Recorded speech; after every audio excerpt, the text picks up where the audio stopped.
আলিপুর মিউজিয়ামের সামনে চলে এসেছি। এটা হচ্ছে 23শে ডিসেম্বর আমরা গিয়েছিলাম আলিপুর মিউজিয়ামে। তো 23শে ডিসেম্বর গেছিলাম, কিন্তু আমার ভিডিওটা পোস্ট করতে একটু দেরি হয়ে গেল জানুয়ারির এন্ডে। তাই ভাবলাম দেরি যখন হলো তাহলে আমি 26শে জানুয়ারি তোমাদের সামনে এত সুন্দর একটা ডে, রিপাবলিক ডে, তো ওই দিনকারই এই ভিডিওটা নিয়ে আসি। তোমাদের সবার খুবই ভালো লাগবে। যেহেতু প্রজাতন্ত্র দিবস উপলক্ষে আমি এই ভিডিওটা নিয়ে এসেছি, তোমাদের সামনে তুলে ধরেছি।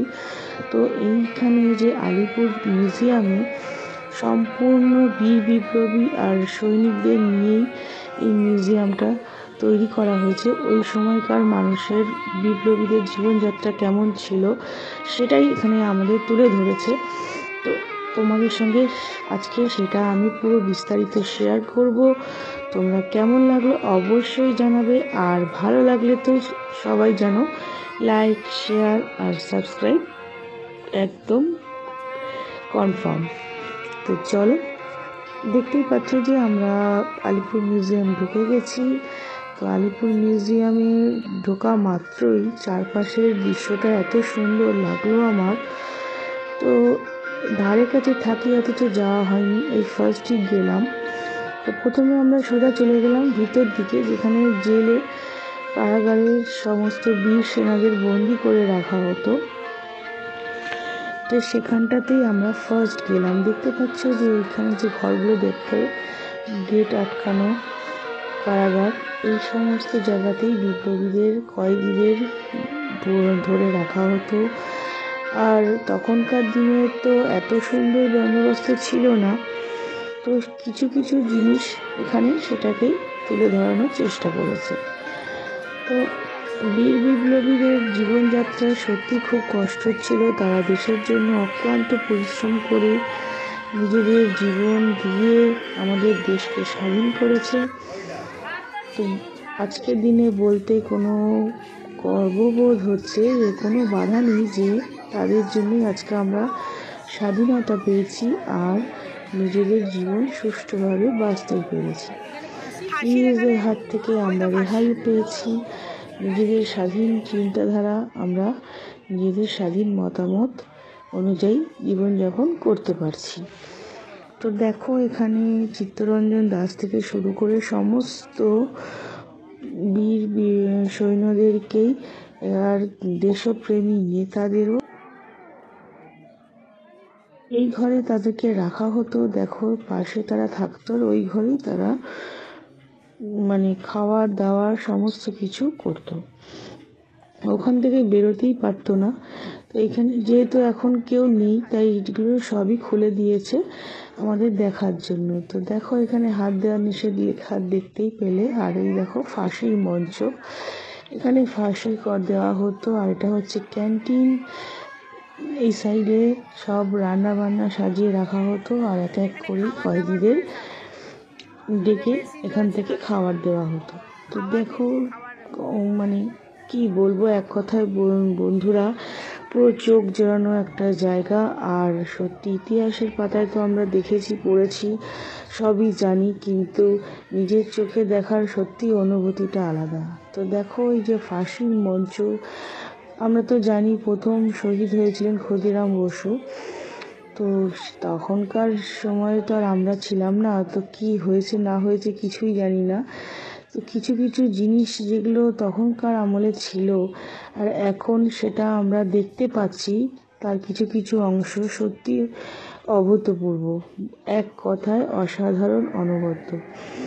তো উপরের পোর্শনে তোমাদেরকে চারপাশে আমি ঘুরে দেখাচ্ছি বন্ধুরা। এই যে দোতলা ঘরের ওপর পোর্শনে তোমরা দেখো, এখানে সব কয়েদিদের বন্দি করে রাখা হতো আগেকার দিনে, তাদেরই স্ট্যাচু এখানে দেওয়া হয়েছে, করে দেখানো হয়েছে। আর ওখান থেকে অনবরত চলে আসছে, আওয়াজ হচ্ছে ইনকলাব জিন্দাবাদ, বন্দে মাতরম ধ্বনিটা শোনা যাচ্ছে। খুব সুন্দর লাগলো, অভূতপূর্ব জায়গা। আর এক কথায় অনবদ্য, আমার মন জুড়িয়ে গেল। আর যেহেতু আমার মেয়ে ক্লাস 10-এ পড়ছে, পড়াশোনা করছে, ও নিজের চোখে দেখে এলো সমস্তটা ওর কাছে যেন মানে একদম চোখের সামনে জীবন্ত ইতিহাস বলে মনে হচ্ছিল। তো দেখো এখানে যে স্মৃতিসৌধগুলো রাখা রয়েছে, ইনি হচ্ছে বঙ্কিমচন্দ্র চট্টোপাধ্যায়। তিনিও কারাগারে বন্দী ছিলেন, কিভাবে ছিলেন সেটাকে তুলে ধরা হয়েছে। এখানকার চারপাশ চত্বরগুলো দেখো, প্রত্যেকটা আলাদা আলাদা কারাগারে সমস্ত কয়েদিদের রাখা হতো। আর ওপর পোর্শনটা দেখো, ওপরেও রাখা হতো, নিচেও রাখা হতো। তো বিশাল এরিয়া নিয়ে এই মিউজিয়ামটা। আর প্রচুর ভিড় হয়েছিল বন্ধুরা, দেখতেই পাচ্ছ যে ওপর থেকে সব স্ট্যাচুগুলো রাখা হয়েছে দেখানোর জন্য। আর ফুলের বাগানগুলোও ছিল খুব সুন্দর, অনেক রকমের ফুল ছিল এখানে, তো সেগুলো একটু তোমাদের সামনে তুলে ধরলাম। আর এত সুন্দর সুন্দর স্ট্যাচুগুলো রয়েছে, আর এখানে দাঁড়িয়ে তো সবাই দেখো সেলফি নিচ্ছে, মানে খুব সুন্দর জায়গা। তো আমরা প্রথমে তো চারপাশটা ভালো করে ঘুরলাম, 3 জনেই গিয়েছিলাম আমরা। চারপাশটা ভালো মতন ঘুরে তারপরে ওখান থেকে আমরা সোজা চলে গেলাম ক্যান্টিনে। মানে ওখানেরই ভিতরে যে কফি হাউস রয়েছে, কফি হাউস প্লাস ক্যান্টিন, তো ওখানে আমরা প্রথমে গেলাম। তো যেতে গিয়ে এত সুন্দর একটা জায়গা দেখলাম বন্ধুরা, দেখো পুরো গানটা এখানে লেখা, আর একদম সুন্দর করে এখানে স্লোগানটাও চলছে। তারার ওই লৌহ কপাট ভেঙে ফেল, কর্ণিলোপাট, রক্ত জমাট, শীতল পূজার পাষাণ বেদী। তো খুব সুন্দর লাগছিল। তাই পরে আমরা চলে গেলাম কফি হাউসে, ওই চত্বরের মধ্যেই, ওখানেই যে ক্যান্টিন কফি হাউস। তো দেখতেই পাচ্ছ আমরা ঢুকছি, ওপরে যাচ্ছি লিফট করে। ওখানে গিয়ে জাস্ট একটু স্ন্যাক্স জাতীয় কিছু খাবার খেলাম, খেয়ে তারপরে আমরা ঘুরে সারাদিনটা কাটিয়ে আমরা বাড়ির উদ্দেশ্যে রওনা দিয়েছিলাম। তো চলো দেখতে থাকো।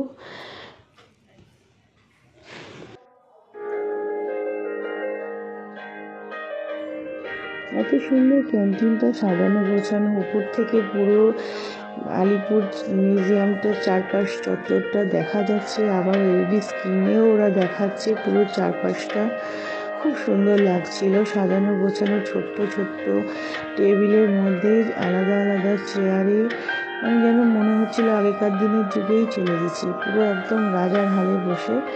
দেখতেই পাচ্ছ কাঠের ফার্নিচার।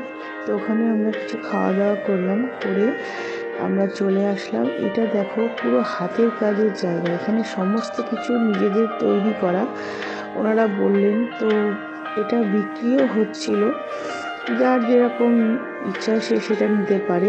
সমস্ত কিছুর দাম লেখা রয়েছে। আর আগেকার দিনের জিনিসপত্র তো অনেকেই এখানে কেনাকাটি করছিল, জিনিস নিচ্ছিল।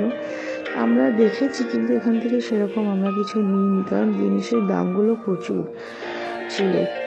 তো আমরা এখানে ঘুরে ঘুরে দেখলাম মূর্তিগুলো, হাতের কাজের জিনিসগুলো, ওখানকার আগেকার দিনের গয়নাগাটি, জুয়েলারি, সবই হ্যান্ডমেড বন্ধুরা, খুব সুন্দর সাজানো। আর দেখতেও মানে বেশ ভালো লাগছিল। এরকম সচরাচর দেখাও যায় না। এখানকার যেগুলো বিক্রি হচ্ছিল, এখানে জ্যাম, জেলি, আচার থেকে শুরু করে সমস্ত কিছু এখানে পাওয়া যাচ্ছিল।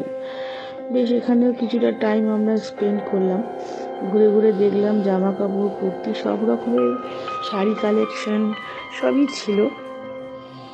তো ওখান থেকে আমরা কিছু সেরকম কিনিনি, জাস্ট ঘুরে দেখে সমস্তটা শেয়ার করলাম তোমাদের সঙ্গে।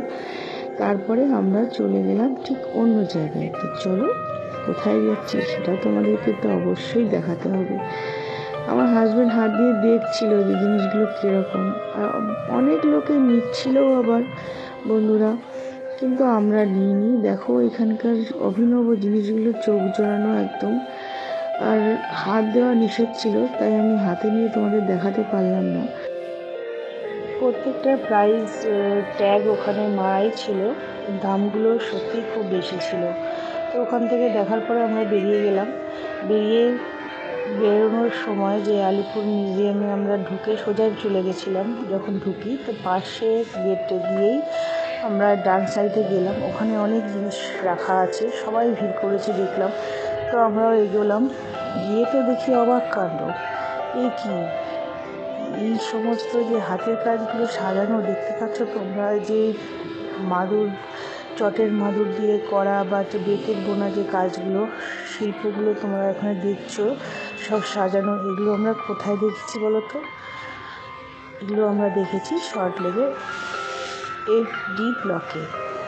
FD ব্লকের এবছরে দুর্গাপুজোর থিম ছিল। তো তোমরা কারা কারা গেছো তারা অবশ্যই দেখেছো। আমি তো দেখা মাত্রই আমি বলে উঠেছি এগুলো তো সব ওখানে দেখেছি, তারপরে দেখলাম ওখানে লেখাও আছে।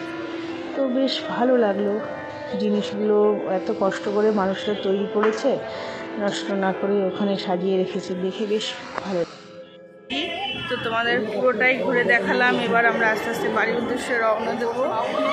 কেমন লাগলো তোমরা অবশ্যই কমেন্ট করো, আর যদি ভালো লাগে অবশ্যই একটা লাইক, শেয়ার, সাবস্ক্রাইব করে আমার সঙ্গে থেকো।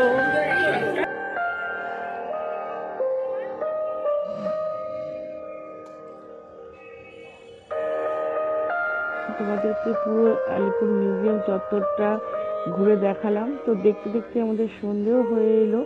মিউজিয়ামের চত্বর পুরো লাইটে মানে সজ্জায়, আলোর সজ্জায় সজ্জিত হলো, সব লাইটগুলো জ্বালিয়ে দিল, এত সুন্দর লাগছিল দূর থেকে। তো তাই তোমাদের সঙ্গে একটুখানি চারপাশটা আরেকবার শেয়ার করে দিলাম।